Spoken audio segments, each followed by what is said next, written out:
Hello, good morning friends. Radhas homely കിച്ചണിലേക്ക് എല്ലാവർക്കും സ്വാഗതം. അപ്പോൾ നമ്മുടെ ഇന്നത്തെ പവിത്രത്തിൻ്റെ സ്റ്റാർട്ടിങ് എങ്ങനെയാണെന്ന് വെച്ച് കഴിഞ്ഞാൽ, നമ്മളുടെ വിക്രമിനെ ഭജനം ഇരിക്കാൻ വേണ്ടിയിട്ട് വേദ ഒരു ഇത് പറയാണ് കമലയോട്, അതായത് വിക്രമത്തിൻ്റെ അമ്മോട് പറയാണ്.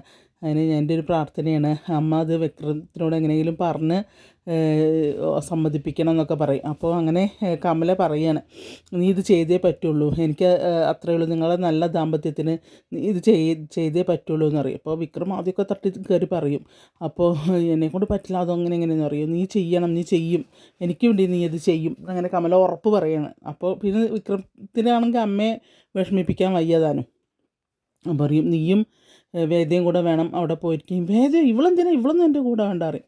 അപ്പോൾ നന്ദിനി എടുത്തൊഴുക്കി വയ്ക്കും, അതിന് ഇവള് പോണത് എന്തിനാ എന്ന് വയ്ക്കും. അപ്പോൾ ശ്രീജ അറിയും, പിന്നെ ഭർത്താവിൻ്റെ കൂടെ ഭജന ഇരിക്കാൻ ഭാര്യയെ പോവുക, അല്ലാണ്ട് ഏട്ടന്മാരുടെ ഭാര്യമാരല്ല എന്നിങ്ങനെ പറയും കേട്ടോ. അപ്പോൾ പിന്നെ ഒന്നും മിണ്ടാതെ നിവർത്തിയില്ല, അതുകൊണ്ട് വേഗം പോയി നീ റെഡിയാവുക, നമുക്ക് പ്രദോഷത്തിന് പോകണം എന്നൊക്കെ പിന്നെ വ്രതെടുത്ത് അവിടെ പോയിരിക്കണം എന്നൊക്കെ പറയുകയാണ് കേട്ടോ. വേഗം ആവട്ടെ എന്നറിയും, ഇനിയിപ്പോൾ ഒരു വർത്തമാനമല്ല, എല്ലാവരും നിൽക്കുക, അങ്ങനെ പോകാൻ പറയൂ കേട്ടോ. അതിൽ എന്തൊക്കെ പറയുന്നത്, നന്ദിനി അടങ്കോലിടുകയാണ്. നന്ദിനി അടങ്കോലിടുമ്പോൾ കമല ചീത്ത പറയുന്നുണ്ട്, നന്ദിനി നീ നിൻ്റെ കാര്യം നോക്ക് നന്ദിനി, അങ്ങനെ എങ്ങനെയെന്നൊക്കെ പറയുന്നുണ്ട് കേട്ടോ. വിക്രമം അങ്ങനെ പുറത്തേക്ക് പോവുകയും ചെയ്യും. അപ്പോൾ ഞാനൊന്നും പറയുന്നില്ല എന്ന് പറഞ്ഞിട്ട് നന്ദിനി ഇങ്ങോട്ട് പോകും. അപ്പോൾ പറയും, നീ ഇത് മനഃപൂർവ്വം ചെയ്തതല്ലേ എന്ന് വയ്ക്കും വേദയോട്. അപ്പോൾ അതെ എന്നറിയും. ഇത് ഞാൻ പൊളിച്ചടക്കി തരാമെന്ന് പറഞ്ഞിട്ട് വിക്രമിനെ വിളിക്കുകയാണ് നന്ദിനി. അപ്പോൾ നന്ദിനി വിക്രമിനെ വിളിക്കണം. ആ സമയം തന്നെ വേദ നന്ദിനിയുടെ കൈ തിരിച്ച് പിന്നിക്ക് അങ്ങോട്ട് പിടിക്കും. അപ്പോൾ പറയും, ഇങ്ങനെ ഒരുത്തൻ്റെ കൂടെ ഭാര്യയായി വരണം എന്നുണ്ടെങ്കിൽ ഞാനും കുറച്ച് അടിതടയൊക്കെ പഠിക്കണ്ടേ നന്ദിനി എടുത്തി. അപ്പോൾ മനസ്സിലായില്ലേ എന്ന് പറഞ്ഞിട്ട് പറയും, ഇനി മേലാൽ ഇതിങ്ങനത്തെ കളിക്ക് നിൽക്കരുത് എന്ന് പറഞ്ഞിട്ട് പിന്നെ കൈൻ്റെ വിടും. ഇല്ല പറഞ്ഞിട്ട് കൈ ഇങ്ങോട്ട് പിരിക്കുകയാണ് എപ്പോഴും പിടിച്ചിട്ട് നന്ദിനിയുടെ കേട്ടോ. അതിലും അറിയും ഇനി മേലാൽ ഇതിന് നിൽക്കരുത് കേട്ടോ എന്ന് പറയും നന്ദിനിയോട്. അപ്പോൾ അത് കഴിഞ്ഞ് അവൾ വേദം അങ്ങനെ തൊട്ട് നെറുകിൽ വയ്ക്കുക. അപ്പോൾ അവളിങ്ങനെ ഞെട്ടി ഇങ്ങനെ മറിയും, പേടിക്കണ്ട, എൻ്റെ മുത്തശ്ശി അച്ഛമ്മ പറഞ്ഞു തന്നിട്ടുണ്ട്, പിന്നെ പ്രായമായ ആൾക്കാരെ ഏതെങ്കിലും കാലത്തിൽ ദേഹോപദ്രവം ചെയ്യേണ്ടി വന്നാൽ തൊട്ട് നെറുകിൽ വെക്കണം, അപ്പോൾ പാപം പോകുമെന്ന് പറഞ്ഞു തന്നിട്ടുണ്ട് പറയും. എന്നിട്ട് വേദയും പോവും, നന്ദിനി എന്ന് പറഞ്ഞിട്ട് ഇങ്ങനെ ഇരിക്കും, നന്ദിനിയും പോവും. അത് കഴിഞ്ഞ് പിന്നെ കാണുന്നത് നന്ദിനി കൈയിരുന്ന് ഒഴിയുന്നത്, നന്ദിനിയുടെ കൈ വിനായകൻ അങ്ങനെ എണ്ണ തേച്ച് ഒഴിഞ്ഞു കൊടുക്കേണ്ടതാണ്. അപ്പോൾ പറയും, ഇതെങ്ങനെ പറ്റിയതാടി ഈ കൈ ഇങ്ങനെ ആയത് എന്നൊക്കെ ചോദിക്കും. അപ്പോൾ പറയും, ഞാൻ പറഞ്ഞില്ലേ മനുഷ്യ, എൻ്റെ കൈ വാതിലിൻ്റെ മുകളിൽ തട്ടിയതാണ്. ഇത് കണ്ടിട്ട് വാതിലിൻ്റെ മുകളിൽ തട്ടിയതുപോലെ അല്ലല്ലോ, ആരോ കൈ പിടിച്ച് ചിരിച്ച പോലെ ഉണ്ടല്ലോ അറിയും. ആര് തിരിച്ചോന്നല്ല, നിങ്ങൾ മുഴിഞ്ഞതാ എന്ന് പറഞ്ഞിട്ട് ഇങ്ങനെ ചാടിക്കടിക്കുകയാണ് വിനായകനോട്. അപ്പോൾ പറയും, പിന്നെ അവനും കൂടെ പോവാണ്, ഭജനയിരിക്കാൻ പോവാണ് അമ്പലത്തിൽ. അപ്പോൾ പിന്നെ ഒന്ന് ആലോചിച്ച് നോക്ക് മനുഷ്യ.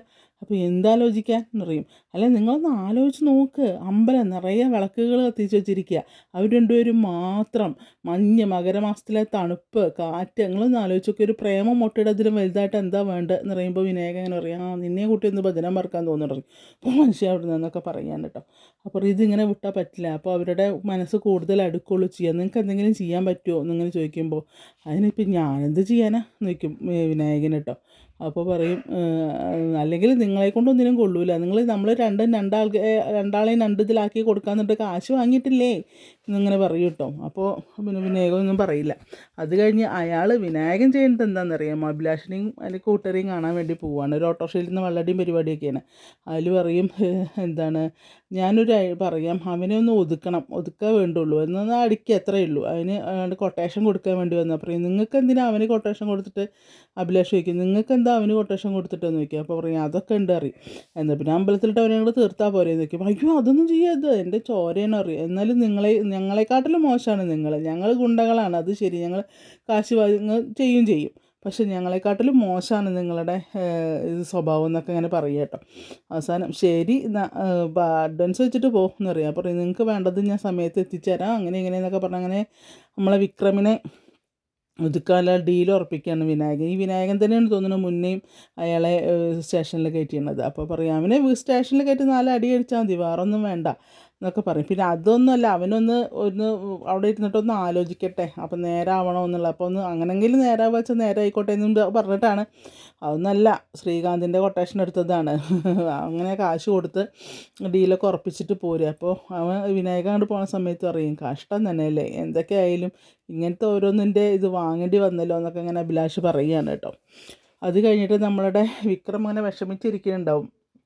പാൻറ്റ് ഷർട്ടൊക്കെ ഇട്ടിട്ടാണ് ഇരിക്കുക. അപ്പോൾ വിശ്വം വന്നിട്ട് പറയാം, അല്ലടാ നീ ഡ്രസ്സ് മാറുന്നില്ലേ, എന്ത് ഡ്രസ്സ് മാറും, ഇതൊക്കെ മതി പറയും. പറ്റില്ലടാ, അമ്പലത്തിൽ പാൻറ്റ് ഇട്ടിട്ടാണോ പോണേ, മുണ്ടെടുത്തിട്ട് പോ എന്ന് പറയും. അപ്പോൾ പറയും, മുണ്ടെടുത്തിട്ടോ എന്ന് പറയും. ആ മുണ്ടെടുത്തിട്ടാണ് പോവുക, എനിക്കിതിനെ ഉപദേശിക്കണമെന്ന് എനിക്കറിയില്ല, ഉപദേശിക്കല്ല ഇതെനിക്കില്ല, എങ്കിലും ഞാൻ പറയാണ്, നീ അവൾ നല്ല കുട്ടിയാണ്, വേദം നല്ല കുട്ടിയാണ്, നീ അവളെ സ്നേഹിക്കണം, അവൾ നല്ലൊരു മനസ്സുള്ള കുട്ടിയാണെന്നൊക്കെ ഇങ്ങനെ പറയുകയാണേ. അത് കഴിഞ്ഞ് വിക്രമിനെ ഡ്രസ്സ് മാറാൻ വേണ്ടി പറഞ്ഞേക്കും, ഡ്രസ്സ് മാറിയിട്ട് പറഞ്ഞിട്ട് പറഞ്ഞേക്കുകയാണ്. അത് കഴിഞ്ഞപ്പോഴേക്കും പിന്നെ നമ്മളെ കമലയൊക്കെ വരുമ്പോൾ ഈ നന്ദിനി ഡ്രസ്സൊന്നും ചേഞ്ച് ചെയ്യാണ്ട് അങ്ങനെ ഇരിക്കുകയാണ്. അല്ല, നീ ഇവിടെ ഇരിക്കണോ, നീ വരുന്നില്ലേ അമ്പലത്തിലേക്ക്? ഓ ഞാനൊന്നും വരുന്നില്ല അറിയാം. അപ്പോൾ നീ എന്താ നന്ദിനി ഇങ്ങനെ? ഓ എനിക്കൊന്നും വയ്യ വരാൻ, ഇനിയിപ്പോൾ ഞാൻ വന്നിട്ട് ഇതാവണ്ട അങ്ങനെ എങ്ങനെയെന്നൊക്കെ പറയും. അപ്പോഴേക്കും വേദ വരും. വേദ നല്ല ഭംഗിയുള്ള ഡ്രസ്സൊക്കെ എടുത്തിട്ടാണ്. അപ്പോൾ അവളെങ്ങനെ നോക്കും, ഇത് അവരൊക്കെ വരുന്നുണ്ടല്ലോ, പിന്നെ എന്തിനാ പിന്നെ ഇനിയിപ്പോൾ ഞാനും കൂടെ വന്നിട്ട് ഇനി ഒരു ഇതാവാൻ നിൽക്കണ്ട, അഥവാ ഇതെങ്ങാനും കുളമായി കഴിഞ്ഞിട്ടുണ്ടെങ്കിൽ പിന്നെ അതിൻ്റെ ഇതും കൂടെ എനിക്ക് വരും, ഇഷ്ടമല്ലാതെ വന്നു എന്നും പറഞ്ഞിട്ട് അങ്ങോട്ട് ഞാനില്ല, നിങ്ങൾ പൊക്കോ എന്നൊക്കെ പറയും. ആ വരുന്നെങ്കിൽ വേണ്ട, നീ പിന്നെ മോളെ വേദ പോയിട്ട് ആ വിളക്ക് കത്തിച്ച് വയ്ക്കുക അറിയാം. അങ്ങനെ വിളക്ക് കത്തിച്ച് അപ്പോൾ വിശ്വൻ എവിടെ, വിശ്വൻ വന്നില്ല അറിയുമ്പോൾ, അല്ല വിശ്വനല്ല സോറി വിക്രം വന്നിരിക്കുമ്പോൾ വിശ്വൻ പറയും, ഇപ്പോൾ വരും, ഞാൻ അവനെ പറഞ്ഞയച്ചിരിക്കുക, ഡ്രസ്സ് മാറാൻ പറഞ്ഞേക്കും, ഇപ്പോൾ വരും എന്നറിയാം. അപ്പോൾ കാരണം നമ്മുടെ വിക്രം മുണ്ട കൊടുത്ത് നല്ല പിൻകാലം കൊണ്ട് ഇങ്ങനെ തട്ടി മടക്കി കയറ്റി വരുന്ന ആൾ, മടക്കി കുത്തി ഇങ്ങനെ കയറി വരുന്നത്. അപ്പോൾ എല്ലാവരും ഇങ്ങനെ അതിശയത്തോടു കൂടി അവനെ നോക്കുകയാണ്. വിക്രമിനെ ഇങ്ങനെ എല്ലാവരും കൂടെ അങ്ങനെ നോക്കുകയാണ് കേട്ടോ. അപ്പോൾ അത് കഴിഞ്ഞ് വിളക്കൊക്കെ കൊളുത്തിയിട്ട് പറയും, മോളെ ആ ഭസ്മം അവൻ്റെ നെറ്റി തൊട്ട് കൊടുക്കുക അറിയാം. അപ്പോൾ അവളങ്ങനെ എടുത്ത് ചെല്ലുമ്പോൾ വേണ്ട ഞാൻ എടുത്തോളാം എന്ന് പറഞ്ഞിട്ട് അങ്ങനെ വിക്രം ആ ഭസ്മം എടുത്ത് നെറ്റി തൊടും. അപ്പോൾ നന്ദിനിക്ക് ചിരിക്കാനുള്ളൊരു വകയായി. അത് കഴിഞ്ഞിട്ട് നന്ദിനിനെ ഇപ്പോൾ നമ്മളെ കമൽ അങ്ങനെ നോക്കുകയാണ് കേട്ടോ ദേഷ്യത്തോട് കൂടിയിട്ട്. അപ്പോൾ പറയും, വിശ്വം പറയും, ഞാൻ പറഞ്ഞിട്ട് അവൻ ഡ്രസ്സ് മാറിയതെന്നൊക്കെ ഇങ്ങനെ പറയുകയാണേ. അതിൽ നിന്ന് നമുക്ക് ഇറങ്ങാം എന്ന് പറഞ്ഞിട്ട് അങ്ങനെ ഒരു കവർ, ഒരു ബിഗ് ഷോപ്പറുണ്ട് കയ്യിൽ, അങ്ങനെ അതുകൊണ്ട് എല്ലാവരും കൂടെ ഇറങ്ങി വരികയാണ്. ഇറങ്ങുമ്പോഴേക്കും മാഷ് അങ്ങോട്ട് വരും. മാഷ് സൈക്കിളിൽ അങ്ങോട്ട് വന്നിട്ട് പറയും, മാഷേ ഞാൻ ഇന്നലെ പറഞ്ഞിട്ടുണ്ടായിരുന്നില്ലേ പ്രദോഷത്തിന് പോയി ഭജനം പറക്കണമെന്ന് പറഞ്ഞില്ല, അതിന് ഇറങ്ങണം അറിയും. അപ്പോൾ പറയും, അതിന് മനുഷ്യർക്ക് പറഞ്ഞിട്ടുള്ളതല്ലേ ഇത്, ഈ പോത്തിൻ്റെ ചെവിയിൽ എന്താ ഇത് വായിക്കും പോലെ ഇത് മനുഷ്യർക്ക് പറഞ്ഞിട്ടുള്ളതാണ്. ഇങ്ങനെ ചോരയും പിന്നെ ചോര തീർച്ചയായിട്ടും മനുഷ്യ ശരീരം ഇതായി കാണുന്നവർക്കൊന്നും ഇത് പറഞ്ഞിട്ടുള്ളതല്ല എന്ന് പറഞ്ഞിട്ട് കുറേ വിക്രമനെ അങ്ങനെ അധിക്ഷേപിച്ച് പറയും. പക്ഷെ ആരും ഒന്നും ഉണ്ടില്ല. അപ്പോൾ വേദയ്ക്ക് നല്ല വിഷമവും വിക്രമിന് അതിലേറെ വിഷമവും. അത് കഴിഞ്ഞിട്ട് അതൊക്കെ പറഞ്ഞിട്ട് മാഷ് കുറേ വേദാന്തങ്ങൾ ഓതിയിട്ട് അയാളാണ്ട് പോകും. അത് കഴിഞ്ഞപ്പോൾ വിക്രമം അറിയാം, അമ്മേ അവിടെ പറഞ്ഞു ഒരു പ്രീ പ്രൈമറി സ്കൂളിലെ റിട്ടയർ അധ്യാപകൻ ഇപ്പോൾ ഈ ദൈവങ്ങളെയൊക്കെ ഇതാക്കാൻ പറ്റും, അമ്മ വാ എന്ന് പറഞ്ഞിട്ട് വിക്രം അങ്ങനെ കമലയുടെ കൈയും പിടിച്ചിട്ട് അങ്ങനെ അമ്പലത്തേക്ക് പോകും. അമ്പലത്തിൽ പോയിട്ട് അവിടെ വന്നിട്ട് പറയും, പിന്നെ നിങ്ങൾ വേഗം പോയി തൊഴുതു വന്നിട്ട്. അപ്പോൾ ഇങ്ങനെ അമ്മ പൈസയൊക്കെ തലയ്ക്ക് ഒഴിഞ്ഞിട്ട് ഭണ്ണാരത്തിലിടൊക്കെ ചെയ്യണേ രണ്ടാളും നിർത്തിയിട്ടിട്ട്. ഹസ്ബൻഡ് പറഞ്ഞു, നിങ്ങളൊന്ന് അമ്പലം വലം വെച്ച് അപ്പോഴേക്കും ഞാനിവിടെ ഇത് ചീറ്റാക്കട്ടെ എന്ന് പറഞ്ഞിട്ട് അവർ രണ്ടാളെയും കൂടെ കൊണ്ട് വിടും. അപ്പോൾ അങ്ങനെ രണ്ടാളും കൂടി ഇങ്ങനെ നടന്ന് വർത്താനം പറഞ്ഞു, നീ എനിക്ക് പണി തന്നതല്ലേടി എന്നൊക്കെ ചോദിക്കുകയാണ്. അപ്പോൾ അതേ പണി തന്നത് തന്നെയാണ്, എന്നെ ആ പോയി വെയിലത്ത് നിർത്തിയിട്ട് പോന്നപ്പോൾ ഇങ്ങനൊരു പണി തരാൻ വേണ്ടി നോക്കിയാണ്, നല്ല കാര്യത്തിനല്ലേ എന്ന് പറയും. ഓഹോ അത് ശരി, നീ അങ്ങനെയാണ് ഇങ്ങനെയാണ് എന്നൊക്കെ പറഞ്ഞ് രണ്ടും കൂടെയും തല്ലി ഇങ്ങനെ നടന്ന് വരികയാണേ. അപ്പോൾ കാണാം കുടുംബശ്രീത്തെ ഒരു ചേച്ചി അത്ര, ഒരു കുടുംബശ്രീ അതിൽ പറയും, ഈ നമ്മളെ മാഷയുടെ മോൻ വിക്രമല്ലേ, ആ നിങ്ങൾ അമ്പലത്തിൽ വന്നോ? അല്ല, കുടുംബശ്രീയിൽ പൊതുവെ ഒരു വർത്തമാനമുണ്ട്, നിങ്ങൾ മനസ്സുകൊണ്ട് ഒരു ഒട്ടും ചേർച്ചയില്ലാത്ത ആൾക്കാരാണെന്ന് ഒരു സംസാരമുണ്ട്. എനിക്കിപ്പോൾ അത് മാറിയിട്ട്. അപ്പോൾ അതെയോ, ഞാൻ മോളന്ന് മഴയത്ത് പുറത്തിരുന്നപ്പോൾ ചാണകപ്പൊടിയും കൊണ്ട് വന്നില്ലേ എന്നൊക്കെ പറയും. അവിടെ മാഷ്ക്ക് ചാണകപ്പൊടിയും വളമൊക്കെ കൊടുക്കുന്നത് എൻ്റെ ഭർത്താവാണ് കൊടുക്കുന്നത് എന്നൊക്കെ അങ്ങനെ പറയും. അപ്പോൾ അപ്പോൾ പറഞ്ഞു കൊടുക്കും മോനെ, ഞാൻ ആരൊക്കെ ഇത് തങ്കടുത്തിന്നോ തങ്ക ചേച്ചിന്നോ എന്തോന്നിങ്ങനെ പറഞ്ഞു കൊടുക്കുകയും ചെയ്യും. അത് ശരി എന്നാൽ ഞങ്ങളിന്ന് തൊഴുത് വരാമെന്ന് പറഞ്ഞിട്ട് അങ്ങനെ ഇവർ രണ്ടുപേരും കൂടി നടക്കുകയാണ് കേട്ടോ.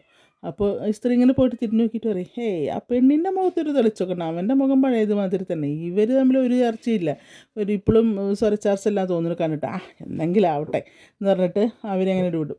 അങ്ങനെ എല്ലാവരും കൂടെ വന്ന് പിന്നെ തൊഴുതപ്പോഴേക്ക് നമ്മളെ വിക്രമിൻ്റെ ഷർട്ടൊക്കെ മാറ്റിയൊരു അപ്പോൾ ഒരു നേരിയത് പുതച്ചിട്ടുണ്ടാവും കേട്ടോ. അത് കഴിഞ്ഞ് പ്രസാദൊക്കെ ഈ വിദ്വാന് എന്തായാലും നല്ല പിന്നെ ബുദ്ധിയൊക്കെ തോന്നിയത് നന്നായി, ഇനി അങ്ങോട്ട് ഇരുന്നോളൂ കേട്ടോ, മണ്ഡപത്തിലേക്ക് ഇരുന്നോളൂ, പിന്നെ വൈകുന്നേരത്തെ ഭക്ഷണം പടച്ചോറാണ് തോന്നുന്നത്, അത് അവിടെ നിന്ന് തരാം, അതും കഴിച്ചിട്ട് നാളെ രാവിലെ ഉഷപൂജ വരെ കഴിഞ്ഞിട്ട് പോകാൻ വീട്ടിൽ അവിടെ ഇരുന്നോളൂ, ഇപ്പോൾ വരാമെന്ന് പറഞ്ഞിട്ട് അങ്ങനെ വിടും. അപ്പോൾ ശരി എന്ന് പറഞ്ഞിട്ട് എല്ലാവരും കൂടെ അങ്ങനെ നടക്കുക. അപ്പോൾ പിന്നെ നന്ദിനി എടുത്തി ശ്രീജ എടുത്തി ഷർട്ട് എന്ന് പറയും. അപ്പോൾ അങ്ങനെ ആ ഷോള് കൊടുത്തിട്ട് ഷർട്ട് വാങ്ങി പിന്നെ ഇടുകയാണ്. അപ്പോൾ പറയും അവിടെ ഇരുന്നോളൂ പറയും. അപ്പോൾ അങ്ങനെ മടിച്ച് നിൽക്കും. മോനെ അങ്ങോട്ട് കയറിയിരിക്കുക എന്ന് പറയും കമല. അപ്പോൾ അങ്ങോട്ട് കയറിയിരിക്കുക. അപ്പോൾ അമ്മ പോയിക്കോളൂ, ഇനി ഞങ്ങളിവിടെ ഇരുന്നോളാം എന്ന് പറയുകയാണേ. അപ്പോൾ പിന്നെ എന്താ പറയുക, കമല പറയും പിന്നെ നീ അങ്ങോട്ട് കയറിയിരിക്കും മോനെ, ഇനി ഇവിടെ ഇരുന്നാൽ മതി, ഇതൊക്കെ കഴിഞ്ഞിട്ട് പോന്നാൽ മതി, നന്നായി പ്രാർത്ഥിച്ചോളൂ എന്നൊക്കെ പറയും. ഇനി പ്രാർത്ഥിക്കും വേണോ നിങ്ങൾ, പിന്നെ പ്രാർത്ഥിക്കാണ്ട് വെറുതെ വന്നിരിക്കുകയാണോ എന്നൊക്കെ ചോദിക്കുകയാണ് കേട്ടോ. അങ്ങനെ അവർ രണ്ടാളും കൂടെ അവിടെ ഇരിക്കുക. അപ്പം ഞാൻ പോട്ടെ മോളെ എന്ന് പറയും. ആ ശരി അമ്മേ, ഞങ്ങൾ രാവിലെ അങ്ങോട്ട് എത്തിക്കോളാം എന്ന് പറയും വേദ.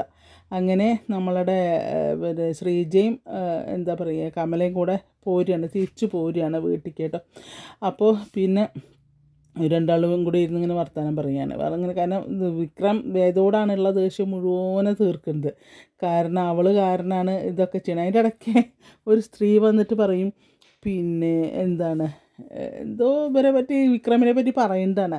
അപ്പോൾ നമ്മളെ വേദ പറയും ചേച്ചി ഇവിടെ നെയ്വിളക്ക് കഴിച്ചു വയ്ക്കും, ഇല്ല തൊഴുത് വയ്ക്കും, ഇല്ല തൊഴാൻ പോകണുള്ളൂ, അന്നൊരു നെയ്വിളക്കും കൂടെ ചീട്ടാക്കിക്കോളൂ പറയും. അപ്പോൾ അതെന്തിനാ നോക്കി, അല്ല ഈ കണ്ണടിക്കേ പിന്നെ നെയ്വിളക്ക് നല്ലതാണ് ഇത്രേ കഴിക്കുന്നത് പറയുമ്പോൾ എന്നിട്ട് ആ സ്ത്രീ കൊണ്ട് പോകും. അപ്പോൾ നമ്മളെ ശ്രീജ പൊട്ടത്തി വയ്ക്കും. ശരിയാ, നെയ്വിളക്ക് കഴിച്ചാൽ കണ്ണടി മാറി വയ്ക്കുമ്പോൾ വെറുതെ ശ്രീജ എടുത്ത് ഞങ്ങൾക്ക് കണ്ണിന് അസുഖമൊക്കെ വരുമ്പോൾ അച്ചമ്മ പറയും നെയ്വിളക്ക് എടുത്ത് വെച്ചാൽ മതി എന്നാൽ കണ്ണിന് അസുഖം മാറുമെന്ന് അച്ചമ്മ പറഞ്ഞിട്ടുണ്ട്. ഞാൻ അത് പറഞ്ഞെന്ന് മാത്രം ഒന്നിങ്ങനെ തമാശ പറയണ്ടേ വേദി ശ്രീജ. അവർ നമ്മളെ നല്ലൊരു ഇതാണ് കേട്ടോ, കൂട്ടാണ്.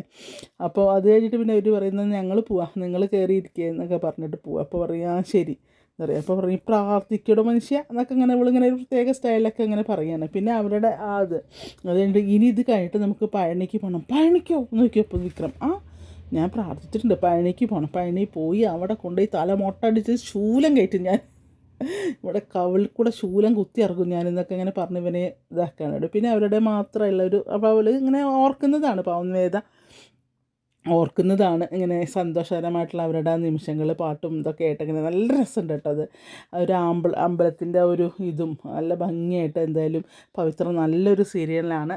ആരും മിസ് ചെയ്യരുത്, മിസ് ചെയ്യാണ്ട് കാണണം. അപ്പോൾ ടോപ്പിലേക്ക് വന്നുകൊണ്ടിരിക്കുന്ന ഒരു സീരിയലാണ് കേട്ടോ. അപ്പോൾ എല്ലാവർക്കും നല്ലൊരു ദിവസം ആശംസിക്കുന്നു. അതുപോലെ തന്നെ എൻ്റെ രാധാസ് ഫാമിലി കിച്ചൺ കാണാത്തവർ, ആദ്യമായിട്ട് കാണുന്നവരാണെങ്കിൽ സബ്സ്ക്രൈബ് ചെയ്യാത്തവരാണെങ്കിൽ ഒന്ന് സബ്സ്ക്രൈബ് ചെയ്യണേ. അതുപോലെ ബെല്ലൈക്കൺ അമർത്തി നിങ്ങളുടെ ഷെയറും കമൻറ്റും അതുപോലെ തന്നെ ലൈക്കും വേണം. പിന്നെ താങ്ക് യു. അപ്പോൾ ഇനിയുള്ള നല്ല നല്ല കഥകളുമായിട്ട് ഞാൻ വരാം. പിന്നെ വലിയ പെർഫെക്റ്റൊന്നും അല്ല കേട്ടോ കഥ പറയാം, എന്നാലും എൻ്റെ വായിക്കുന്ന പോലെ ഞാൻ പറയുന്നുണ്ട്. കുറേ ഇതൊക്കെ ഉണ്ട്. അപ്പോൾ അത് TV കാണുമ്പോൾ തന്നെ അത് ശരിക്കും മാറിക്കോളും. ഓക്കെ, അപ്പോൾ എല്ലാവർക്കും വേണ്ടി പ്രാർത്ഥിക്കുന്ന എല്ലാവർക്കും നല്ലൊരു ശുഭദിനം. Okay, thank you.